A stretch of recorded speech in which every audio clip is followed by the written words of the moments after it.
Hi, welcome back to my channel. I hope that you're having a good day, having a good week. I'm having actually a really good week. I finished like a 36-hour binge of The Last of Us. Like I binged the entire first season within 36 hours. It was so good. Strongly recommend it. Cannot wait for season 2. I never played the games. They're not really the kinds of games that I normally would play. But after the first season, I don't know. I'm kind of intrigued to go and play. Although from what I understand, like the first season was pretty true to the game without like, I'm not going to spoil anything. I think there's maybe like a couple of significant changes, but like in general, it's apparently following the game pretty closely. So I don't know, kind of intrigued. Might have to add those to my incredibly long list of games to play, which I have not made hardly any progress on current game I'm in, and I don't know, I'm hoping upcoming maybe in like the next week I can finally catch up on The Mandalorian too, as well. But that's we're actually here to talk about books today, if you can believe it. But I cannot, like, I'm in that fresh feeling after finishing like a really good season of a really good show with The Last of Us, and I'm like, everybody needs to go out and watch it because this is the best thing ever. It was a great show, and if you love like Pedro Pascal, which, oh my god, everything I've seen him in, he just does such an incredible job. Like I would watch him in anything. And Bella Ramsey, like when she was in Game of Thrones, like immediately, I don't know, I think most people loved her in Game of Thrones. That first scene she was in, Lady Mormont, like I was like, this little girl can really act. Like she can play such a like not taking anybody's shit character as, you know, a kid, and not in a way that's annoying. That's the thing. So many times when you see a child character written to be that way, the kid is just annoying. Like, I'm just gonna say it. They're just annoying. It's not cute. It's not funny. It's not like, oh yeah, nah, it's just like, bro, you're annoying. Like, you're an annoying child character. But Lady Mormont, not an annoying child character on Game of Thrones. Ellie on The Last of Us, not an annoying character. And I don't know if that's to do with just they wrote these characters really well, or if it's that plus Bella Ramsey's awesome acting. I don't know, but I love her and I can't wait to see what else she does. But we're not here to talk about those things today. Maybe I should just make a segment in these videos where I do talk about like other things, because apparently I have a lot to say about a lot of things. But no, today we're here to talk about a lot of books, so I should probably get down to it. What I like to do is just take a look through like some of the upcoming releases that are scheduled. I don't really know of a place to get like a complete list. Is there such a thing? Just like one database of all of the upcoming releases? I don't know. The best that I know to find is like Goodreads will have like month by month lists that you can look at of like releases that are like most anticipated. I know that that doesn't include all of the new releases. I'm not sure of a better way to do that, at least for like a long-term way to look at it. Because I know like Barnes and Noble, you can look like week by week, but I really only see it for like the upcoming like next 3 to 4 weeks. Like I can't really, and then more of a broader like anticipated releases coming soon, you know, kind of a thing. I don't know if somebody is aware of like an actual database type of list that just is going to tell like all of the upcoming new releases for a given time frame, somebody let me know. I would love to have it because it would probably be less annoying than the way that I have to look at it now. Anyway, so yeah, I like to look at the the upcoming new releases, just see like what I'm gonna want to start adding to my library list for reading. So the ones that that I've pulled is absolutely not a complete list of upcoming releases because like truly I think we would be here for, I don't know, 18 hours if I was going over like a complete list of all of the releases that are going to be coming out. So what I'm going to do is just go through the upcoming new releases for April, May, and June that I'm personally anticipating that I plan to put on my TBR for at some point to look at them, because as of right now, these are what look interesting. And I know things can change, you know, as like the marketing changes for different books or like word of mouth goes around. Like I might add to my list, I might take off some of these from my list, but as of right now, just seeing like what's expected to come out, these are the books that stood out to me and that I've already added to my TBR, like with the library. So let's start taking a look. I'm gonna try to put like right up here, you can see editing Erica will do right here, the little book covers so that we can kind of like keep track of what we're looking at here as best we can, because like I have a lot of upcoming releases. What I did notice though, a lot of the releases that come out like around this time of year are, at least they seem to me to be like romance, which is not a genre that I really do. Like, I don't mind incidental romance. Like if a story happens to have a romantic, like romantic aspect to part of the story, but like a romance book where like the entire story is surrounding this like a romantic relationship, that's what I'm not into. So honestly, this list is probably a lot shorter than it could be because so many books that are coming out in the next 3 months look to me to be like contemporary romance. So good for, you know, hey, if you're a person who loves contemporary romance, you're gonna have like a total field day with all of the options that you're gonna have coming out here. But yes, but even all of that aside, this is still quite a long list, so I'm gonna go through it as expeditiously as I can. So the first one that I've got is Olivie Blake, One for My Enemy. I don't know that I have ever read Olivie Blake, although I think I do have, I'm looking over like, I don't know, my bookshelf as though I can summon this book to me with the force or something.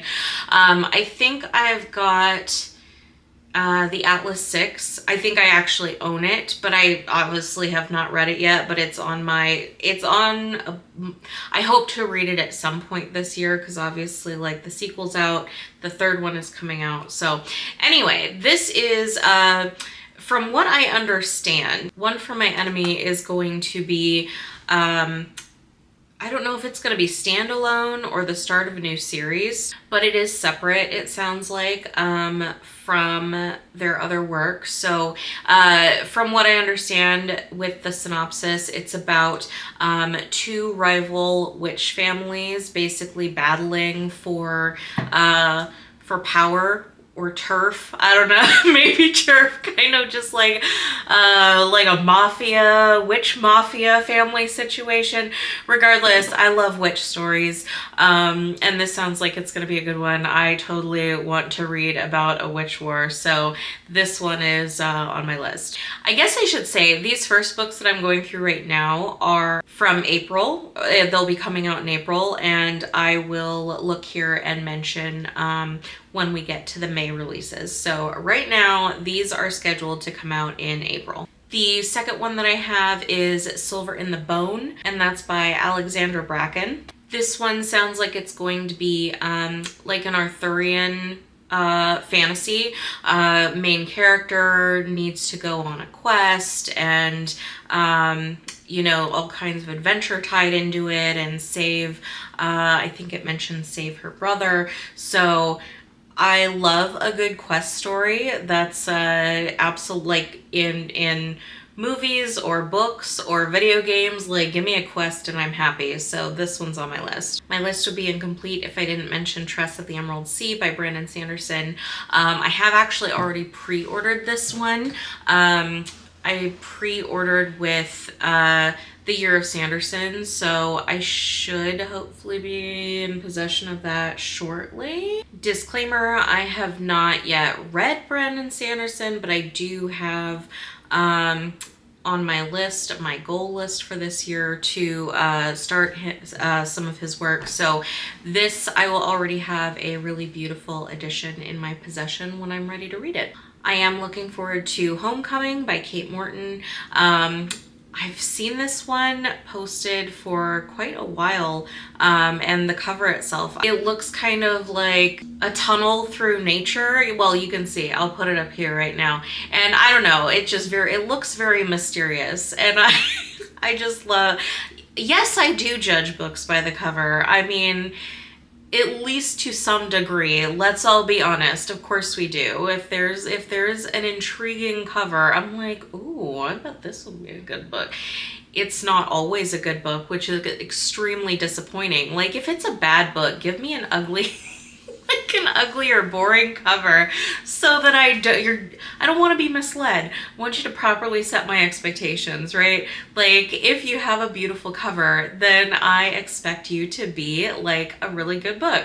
And so that's what we got going on here. This one sounds like it's going to be a multi-generational, like a mystery that the main character is trying to work out because it seems to maybe involve her family in a mysterious way. So since it's called Homecoming, my guess is that she's going to need to like maybe go back to her hometown or the scene of the crime or whatever to do some investigation. I'm hoping that this is more like mystery and not true crime. I've realized like there is a difference, and I love mystery a lot more than I like true crime. To be honest, I used to really like true crime a lot. You know, I was a person who was like, watch Dateline and 2020 every week, and you know, I would listen to like true crime podcasts. I read about a lot of different true crime stuff, and now in the past couple of years, it's not something that I consume anymore. Like, I don't watch true crime stuff. I don't read true crime stuff. Like, it's super rare anymore that I will do anything with real crime. Like, it brings me down, because I don't know, I think I focus too much now on the fact that like true crime is real people, and like these are real tragedies that have happened to real people. And like, no judgment if you love true crime. Like I said, I did for years, and I totally understand like the human draw, why we want to learn and hear about you know, true crime stories. Like, I get it. It's just me, for myself, I have recognized that like it's not something that brings my mood up, which I don't know if it should bring anyone's mood up, I guess, but like, I don't know. I'm kind of really interested at this point in my life in just like focusing on things that make me feel positive, and like just true crime stories, or even books that are like true crime style, which actually I read one earlier this month, which I'll talk about my monthly wrap up, and it was a novel done in a true crime format, and I just it didn't do it for me. It wasn't a bad story, it just was not I realized I'm kind of done with true crime at this point. So anyway, I'm hoping this book, Homecoming, is done more as like a mystery instead of from like a true crime standpoint. But it is on my list because it sounds interesting enough. And as I said, the cover is beautiful, and I'm going to judge a book by its cover. This cover is awesome. The Last Heir to Briarwood Library. Looks like it's by Hester Fox, which I don't know if that's a pen name, but if it's not, like, what an awesome name to get as, like, your parents named you that. I don't know why, I like it. But I love this cover. Like, this cover looks very, like, mysterious. Again, because I know very little, like, none of us have really heard anything about most of these books. I'm judging some of these books by their covers. This one, a woman inherits, it sounds like an estate with a library, and there's some like creepy magic, curse, rumor stuff involving the library, like very mysterious. The town seems to have like nervous reservations about the library. And P.S. if you hear noise right now, you might hear my cat. She was calmly napping, but she wants to be involved in everything. So she's now playing in the blinds because it's like close to where I am. So if you hear something, it's my cat playing in the blinds. Anyway, back to this book. So it sounds like it's gonna be, I love a story like this where it's just like mysterious stuff going. I don't know that this is gonna be a haunted house story. It kind of sounds like it might be, but I'm open to it. It sounds intriguing enough. I will say part of the plot, it sounds like it takes place after World War I, and I've noticed, like, I'm kind of making an exception with putting this book on my list because I've noticed in the past like year, I'm kind of avoiding stories or nonfiction that take place during or around either of the world wars. I don't know. I feel like I'm just like burnt out.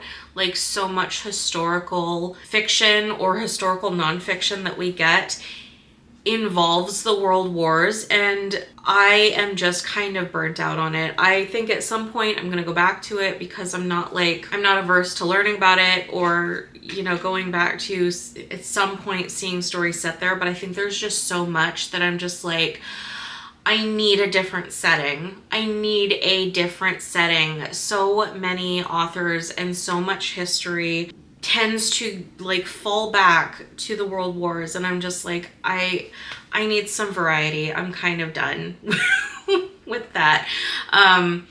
So I'm kind of making an exception because it sounds like this is taking place. They specifically mention in the synopsis that it takes place after World War I. I'm hoping since it's after the war and it's like before the Second World War that it's maybe not gonna have a lot to do with the war itself.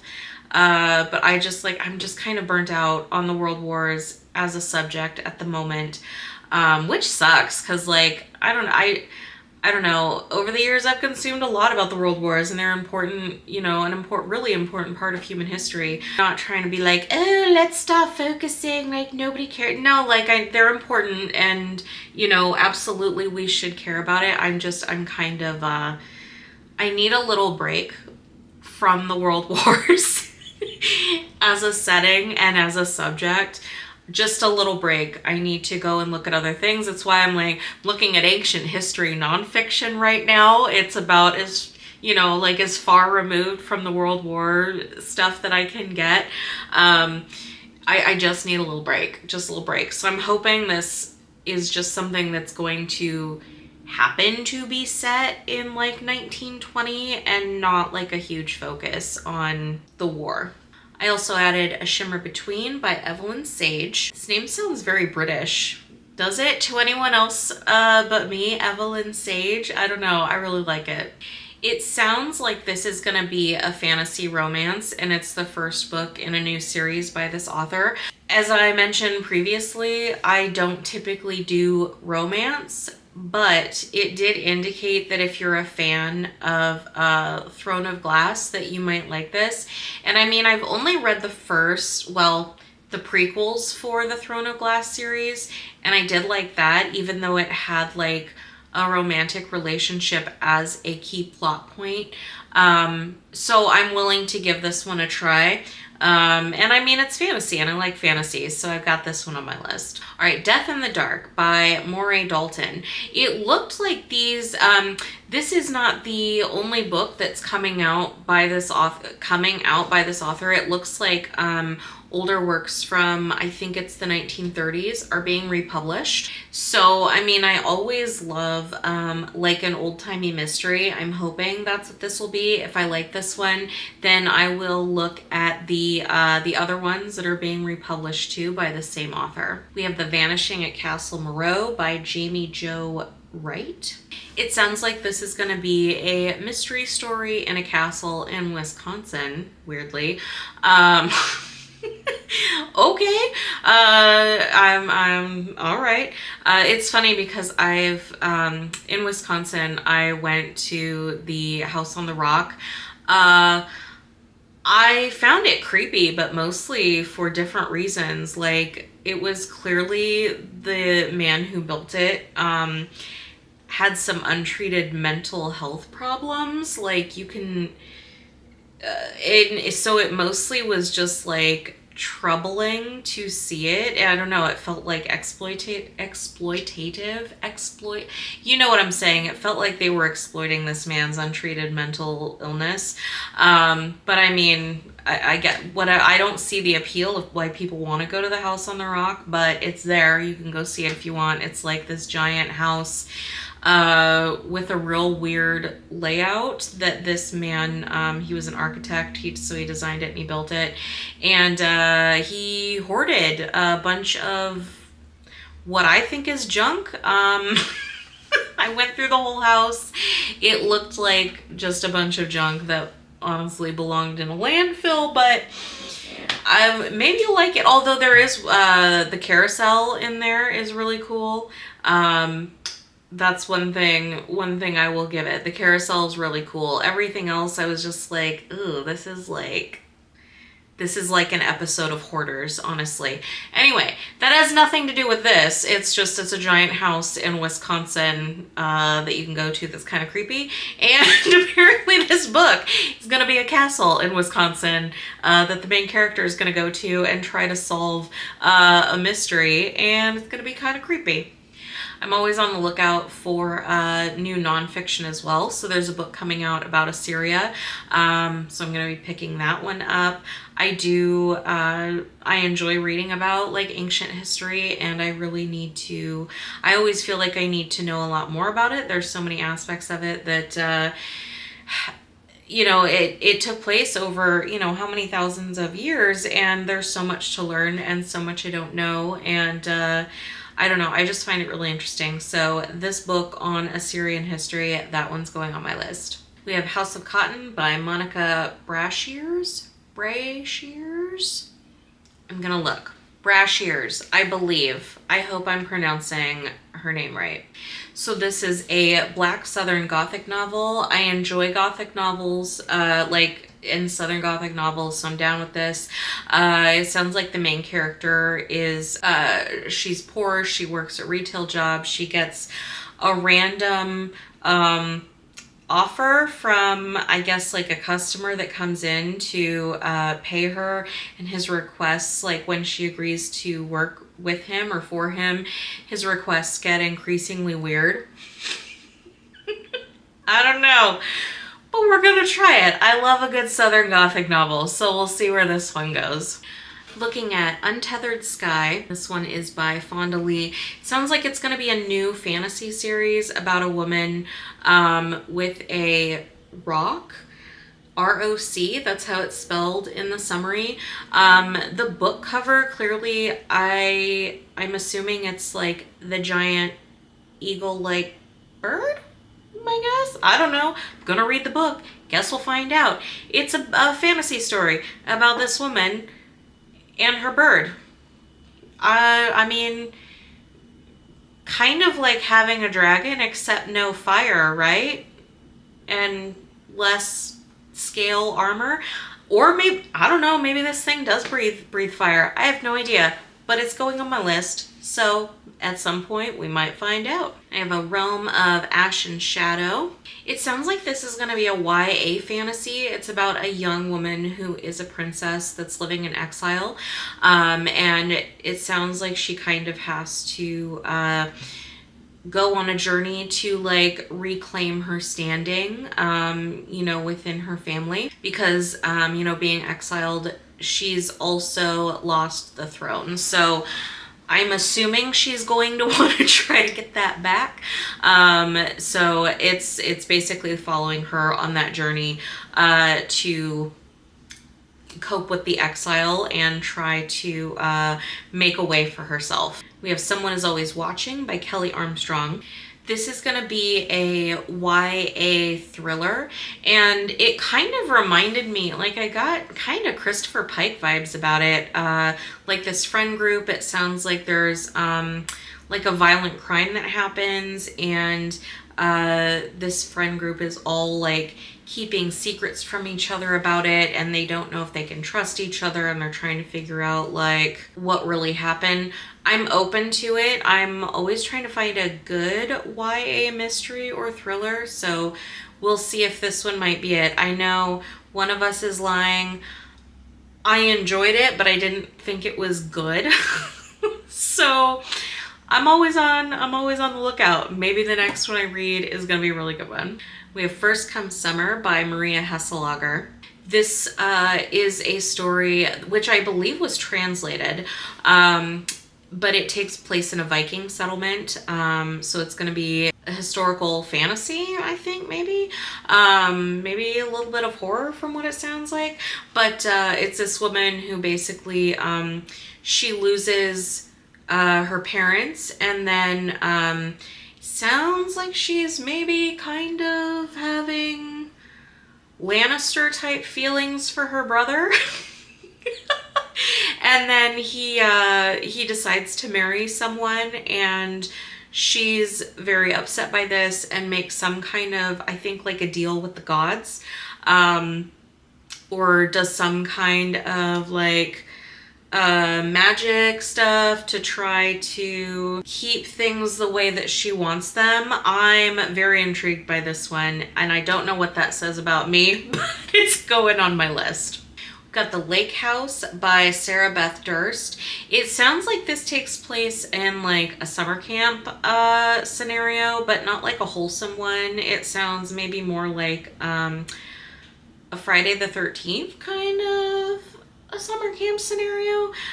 So I love a good mystery. I don't know why it's called The Lake House if it's about a summer camp, but I guess I'll find out. I'm putting this on my list. This next one, I had to laugh when I saw it. It's The Remarkable Retirement of Edna Fisher. It's about an elderly woman who retires in this fantasy setting, and so she's apparently like the chosen one who's supposed to like save the kingdom and like battle.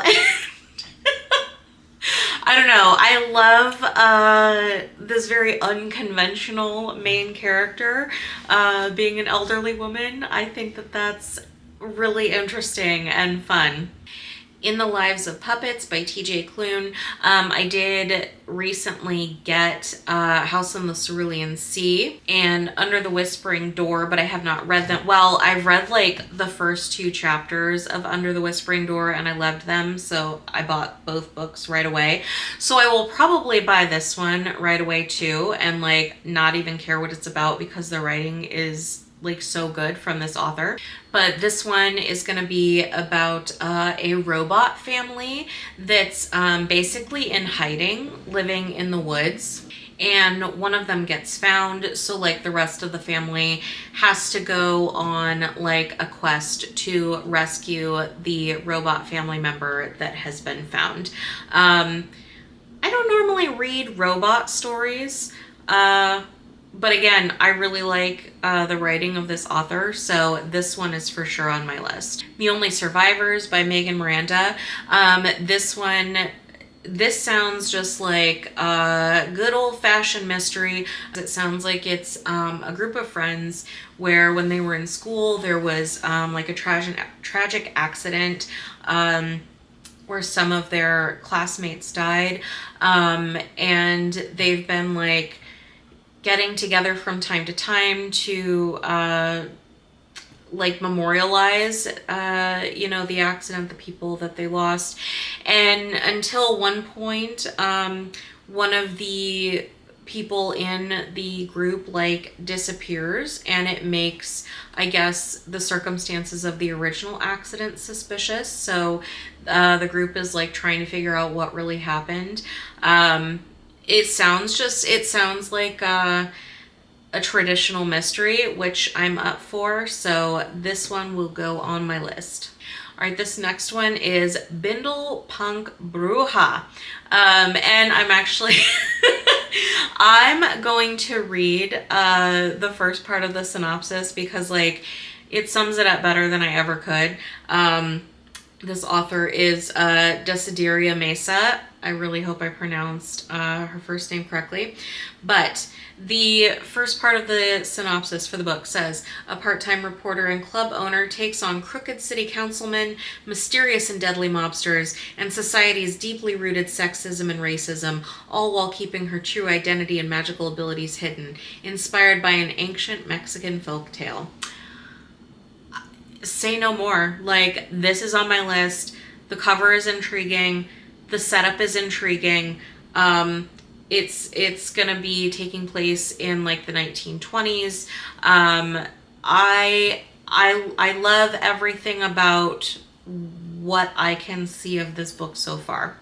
Atalanta by Jennifer Saint. Sounds like this is gonna be yet another retelling of mythology, which I noticed a lot of authors are doing that at this point, so I will just keep adding them to my list. Got The Ferryman by Justin Cronin. This one I think is going to be sci-fi. There is a society where everyone in the society is able to live like long and healthy and happy lives. They all have chips, I think it's in their arms, that measure like their physical and mental well-being, and as soon as it drops below a certain percentage, they're taken by ferry to an island to be like retired, where they get like renewed and sent back to basically start again. And so this story follows one of the ferrymen who starts to question what they're doing, like their practices as a society, learns about like what sounds like a resistance group of other people who feel that the way that the society is being run is not right. The Ferryman, it sounds like an interesting story. I've noticed I don't really do a lot of sci-fi either, but this one seems like it's gonna have a premise that that appeals to me. So it's one that I'm gonna be reading. Clytemnestra is gonna be another retelling of mythology, which this might be, not sure. There might be even another one on this list of books that I've gathered for upcoming releases. They're really like, publishers are going all in with these mythology retellings, which is fine. So yes, Clytemnestra, I've struggled to say this word, so, but it'll be on my TBR. The Enchanted Hacienda by J.E. Cervantes.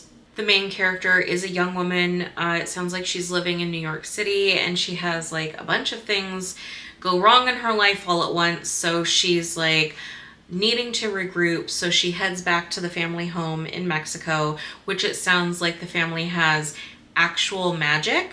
So it's gonna be really interesting to see in the book like the different magical aspects that happen around the house. The only thing is, the main character, it sounds like, believes that she herself doesn't have magic like the rest of her family does.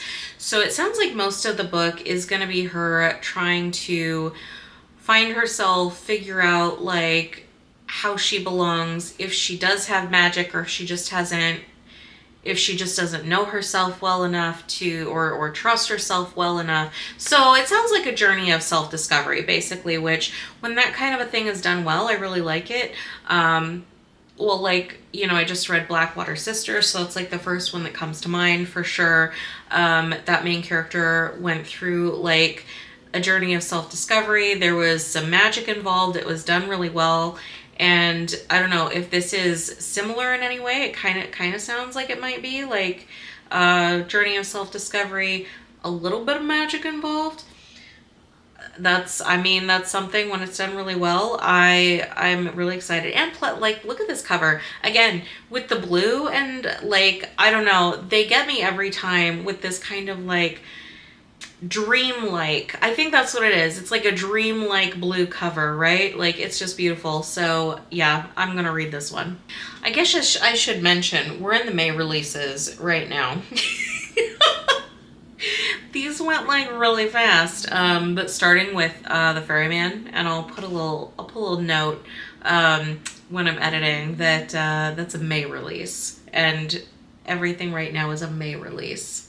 The Salt Grows Heavy. Sounds like this is going to be an amusing fairy tale, like a darkly amusing fairy tale involving like mermaids, and what that might be like in real life if mermaids are like kind of destructive and not maybe the Disney version that we would expect.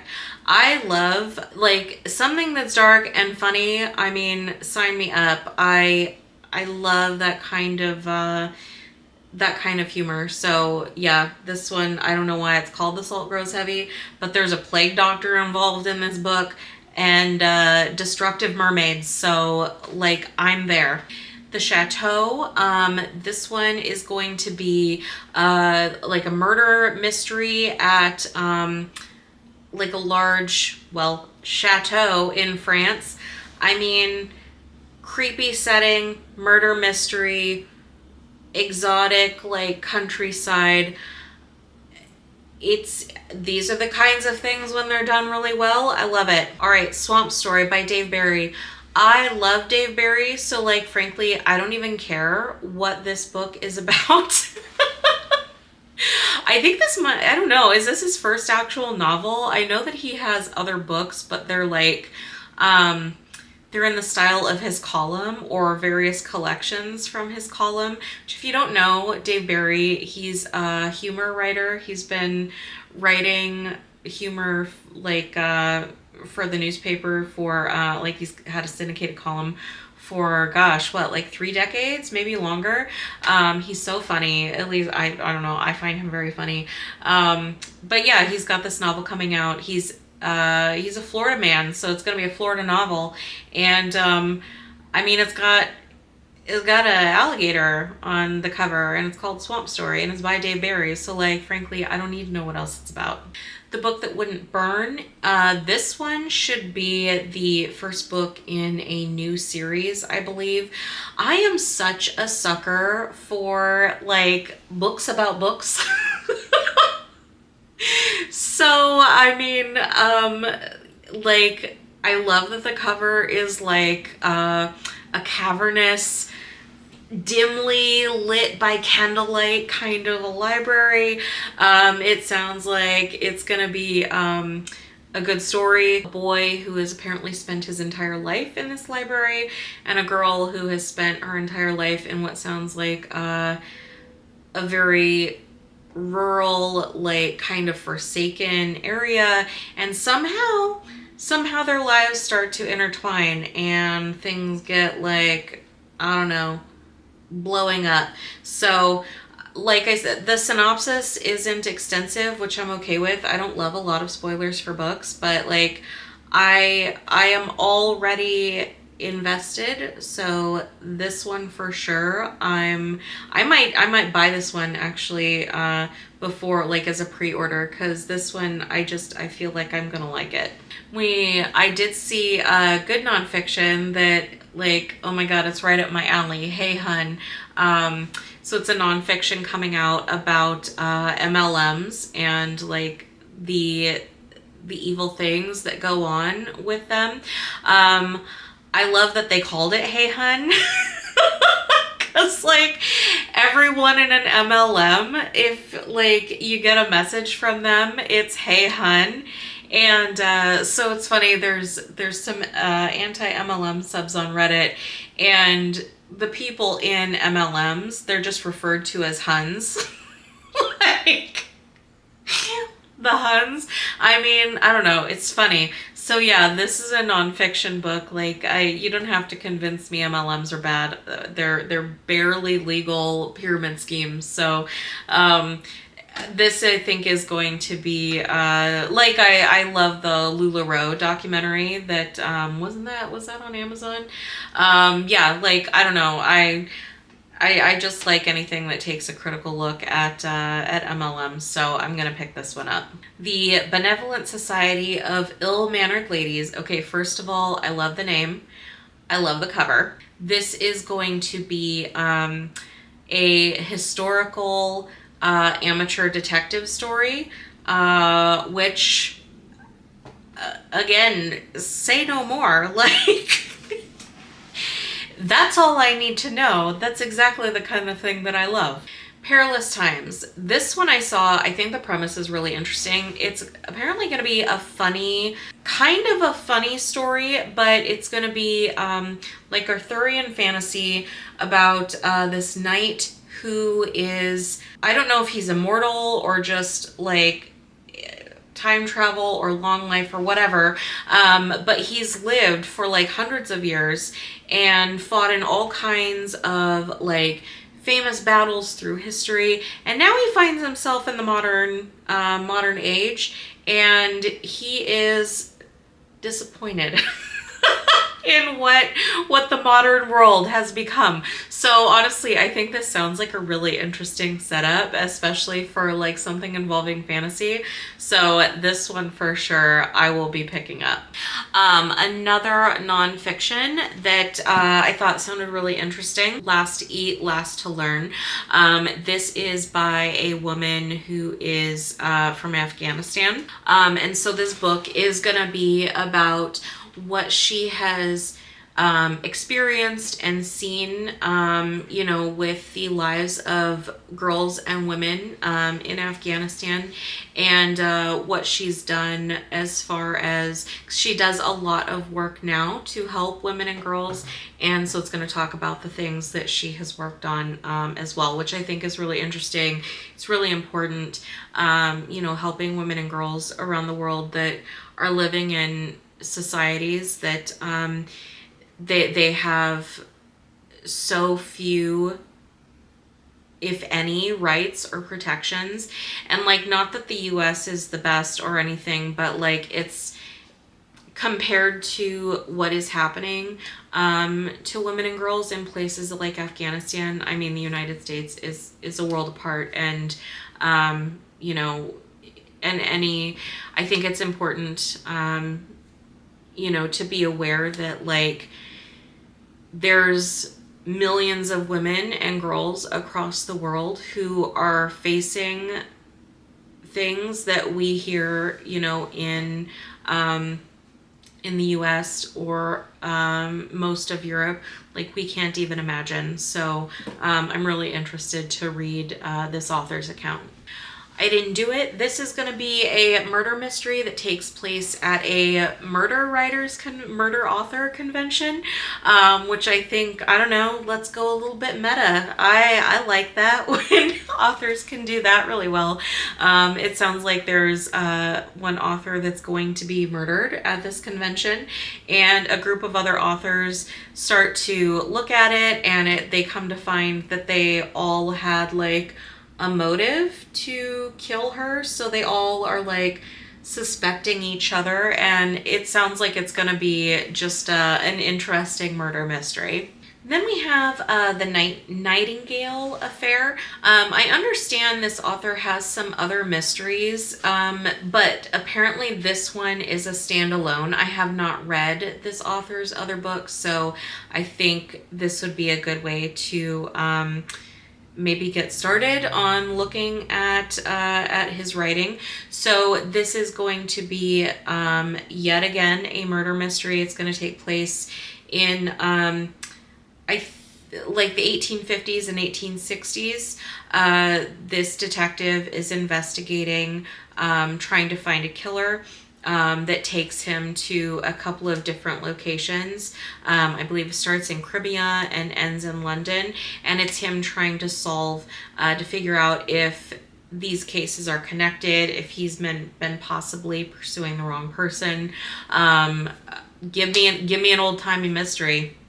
All right, and now we are on to the June releases. We have the only one left by Riley Sager. I have read Riley Sager before, I believe, and I believe that I enjoyed it, so this one's on my list. It sounds like this one is going to be about a caretaker who goes to work for a woman accused of like a Lizzie Borden type of crime in the past. Yeah, like I'm already hooked. You don't need to try to convince me further. So Lady Tan Circle, this story is going to take place in, I believe it's 15th century China, about a woman trying to be a physician, so it's going to be her experience, all of the social restrictions that she would have had, her experience in trying to be an educated professional at a time in society when that was not an accepted thing. I enjoy reading stories like this, I think it's, again, it's so important for us to, especially as women, to look at like how far we've come, but also keep in mind like how far we have to go. So I enjoy reading historical fiction. It puts a lot of things into perspective, like the challenges we face today, how they're similar and how they're different from what they used to be. Yet another mythology retelling, Psyche and Eros. Okay, this one might be the last mythology retelling on my current list. Man, these publishers are really like going all in on these, aren't they? Then we had a Most Agreeable Murder. I saw this one and I was like, I think this book was written specifically for me. I don't remember speaking to this author, but like we must have talked at some point because this is exactly the kind of book that I love. Also, I realized like the vast majority of books on this list are mysteries. Here's hoping that I find some good ones out of all of these that I'm adding. But this one sounds like absolutely the kind of mystery that I love. It's this woman who lives in a small town, like a village, and she's obsessed with like true crime, but she's sworn to her family that she will try to like pull back that obsession. But then there's like a murder that happens, and so she's like, yes, this is my chance. My time to shine, and decides to like go full-on amateur detective to try to figure out like who done it. So absolutely I'm picking this one up. Deep as the Sky, Red as the Sea. Like the first sentence of the synopsis mentioned that this is about a Chinese pirate queen, and I'm like, I apparently have a literary obsession with pirates now, so like I don't need to know anything more about this. It's going to be about this pirate queen's adventures. Like, do you need to know anything more than that? Because I don't need to know anything more than that. Madalena and the Dark. This is going to be a historical book set in, I think it's a 17th century Venice. No, it looks like 18th century Venice. So these two young women, it sounds like they're teenagers, are at school together, and they both, I mean, obviously there's a lot of expectations and restrictions for women and girls, so they become really good friends, and they don't really want to have to go through with living the lives that their families expect them to live. So they come up with a plan to kind of like escape and go do their own thing. It doesn't sound like this is going to be fantasy. There might be, the implication from the synopsis I got was kind of, I don't know, there might be some magic involved. I'm not sure, but it sounds like it might be kind of a dark atmosphere novel about these girls, like how far are they willing to go to to get what they want. So I found it intriguing, and I don't know that I really haven't read much, if anything, set in Venice. So maybe The Merchant of Venice. So we'll see. I've not been to Venice. Would love to go to Venice. At some point, maybe we'll make it there, but this book will have to do in the meantime. Dead 11. This one, the premise sounds actually really weird and interesting. So this woman's son dies, and based on something that he wrote, she is driven to go and check out this very strange island that's just a couple of hours away from their home. So she gets there and she finds it's real weird. Like, the people on this island are basically still like reliving the same time in the mid-90s over and over and over. It's like this weird ideology that they have, and so she's trying to figure out what's going on and how it ties into her son's death. I don't know. I think I love if this is going to be some kind of weird cult situation, or if there's magic involved, I don't know, but like a weird rural community with some messed up ideology. Like, okay, yeah, that's let's give that one a try. And I mean, if I can see them, like, honestly, it's gonna hit like the nostalgia parts of my brain as I see them like reliving parts of the 90s. That's just an added bonus.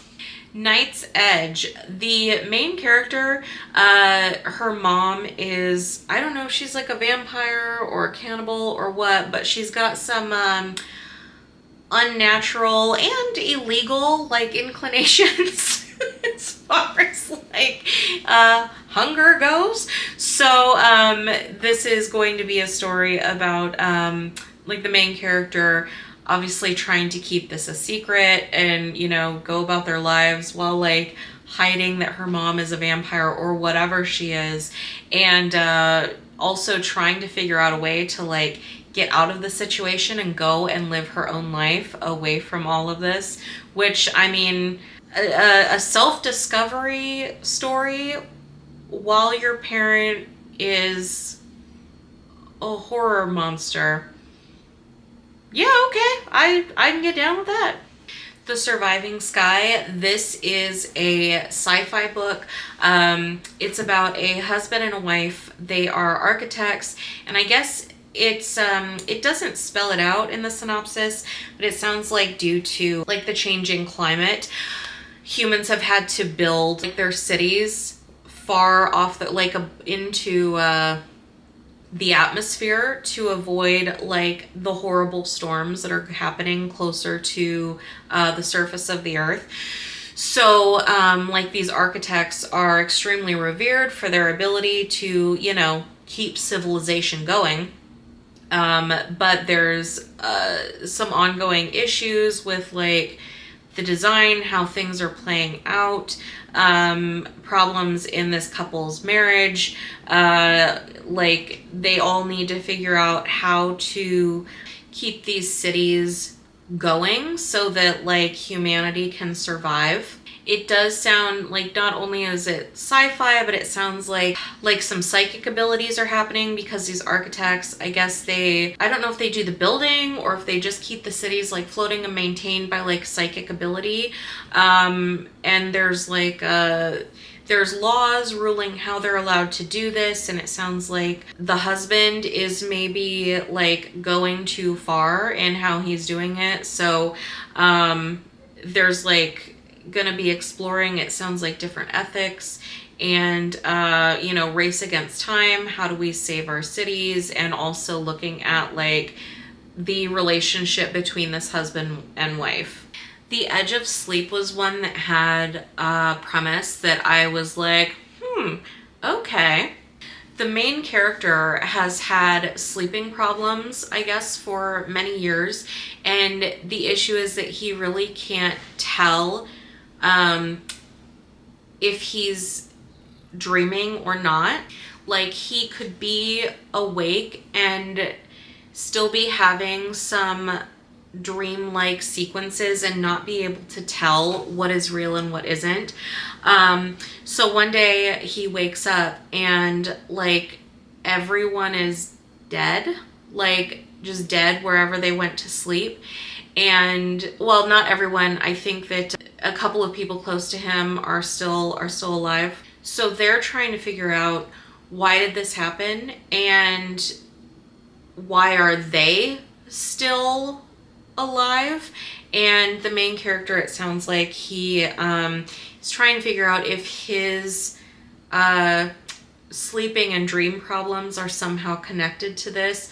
Like, you know, if his nightmares are once again bleeding over into real life. So that's going to be a real weird, interesting premise that I am going to absolutely, like, 100% read this one. Mayfly. This is posed as a woman who goes down a route of like Patrick Bateman, American Psycho. And I'm like, okay, that's a bold claim, first of all. But I mean, okay, like I really like American Psycho, so I'm interested to read if we've got one that's going to be the female version of American Psycho. Let's see where that takes us. Everything the Darkness Eats. I recently got another book by this author, but I haven't read it yet. I'm saving it for like October when I want to get real creeped out. The one that I got was Things Have Gotten Worse Since We Last Spoke. I believe that's what it's called. So that one, I believe, is a collection of like short stories where Everything the Darkness Eats, it sounds like this is an actual novel. It's going to be about a small town. There's some disappearances. Someone that I think maybe someone in their family is one of the people who's disappeared, gets involved in like the occult, trying to figure out what's going on. There's going to be some like creepy magic occult stuff going on. I'm like doing the whole ninth house hellbent thing right now, so at the moment I'm like, yay, let's do some more occult stuff. So I hope that I really like this author, because like I said, I already have another book from him, so we'll see. But yeah, I'm always on the lookout for good horror. A Disappearance in Fiji. This is going to be another historical novel about a murder mystery, I believe, in colonial Fiji. I guess I shouldn't say murder mystery. I just kind of like draw my own conclusions. Whenever I see something like this, I'm like, oh, is it a murder mystery? But I guess it just says mystery, so maybe she's just like, the person is not dead, they've just disappeared, but it's a mystery set in colonial Fiji, so I'm gonna read this. The Other Side of Mrs. Wood.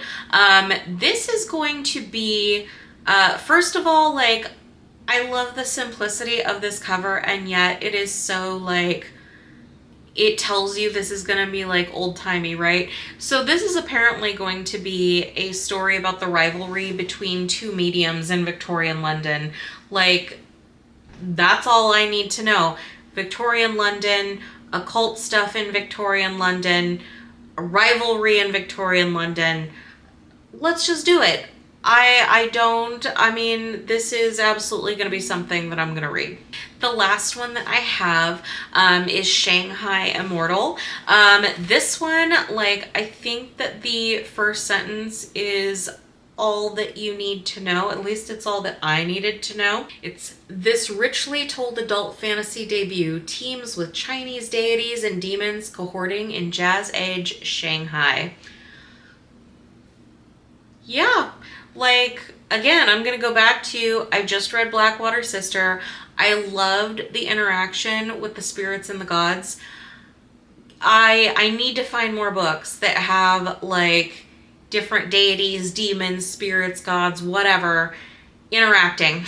Because it turns out I love it. So I am 100% going to be reading this one. And at the moment, that is all that I have for the anticipated releases. That was a lot of releases. I think that was maybe like, I don't know, it was close to 60 releases. Now again, that might change like as time goes on and like more information comes out about these books, you know, but as of right now, these are the ones that I've got on my list. I'm hoping to find some really good ones in this bunch. There's some that I'm like really excited about. I love, after going through them all just now, I saw just like how many mysteries there are. It's so hard to find a good mystery at this point. So I mean, honestly, if I even find a couple of really good mysteries out of all those that I just listed, I will consider that a win. So that's all that I've got today. What are you planning to read? Any upcoming releases that you're excited about? Honorable mention, Travis Baldry is coming out with a second book. He, of course, has done Legends and Lattes. He's coming out with a second book at some point this year, which I am 100% gonna get, so, but that's not next quarter, unfortunately. I think it's maybe in like November. I don't know. But yeah, honorable mention, because like I love that he's putting out another book already. I love to see someone with like unique ideas and some good writing get some success, so good for him. Anyway, yeah, what are you planning to read? Any new releases that you're looking forward to? Let me know. I want to thank you again so much for joining me here today. Please remember to like this video and subscribe to my channel. We'll see you next time. Thanks.